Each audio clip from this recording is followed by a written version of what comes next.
In this video, we are going to analyze AVCT. So to get straight into it, what are going to be key resistance levels if you're looking at the upside on AVCT? And as of right now, we have basically just come into this level, and it's why we've pulled back 8.5% this Monday, because once we came into this level, we hit our first deviation on the 6-month chart, and you're just getting that expected pullback. Now, this doesn't mean we're not going to break this level, it just means you expected a pullback at this level. So if we are now able to break over this 38 cents, and what do we mean by actually break it? We don't mean just go straight through. What we want to see is a break above. We come back to retest this 39 cents as a support, and if buying pressure comes in, again, it's given investors and traders time to think that this level is still a good buy opportunity, and it will increase the chances of pushing upwards. And then that upwards chance would take us to 56 cents, which would be our first deviation on the 1-year chart.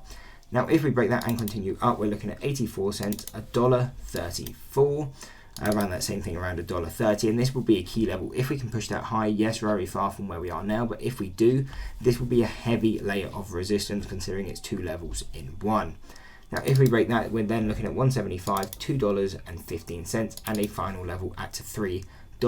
So these would be our key resistances, and again, the way to use these levels is waiting for the break and the retest to confirm these levels, and don't look at them and thinking, okay, we're going to hit $3 no matter what.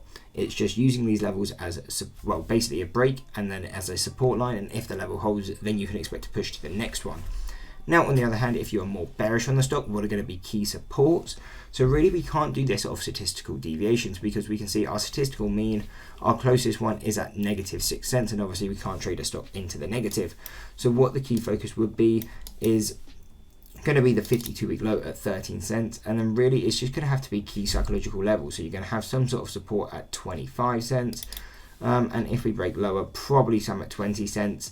And then we'll just be paying attention to 10 cents and probably 5 cents. But again, the likelihood of breaking that 13, maybe not all that much, considering this stock's getting a bit more popular as of now. So I imagine people will be buying it when we come into these levels.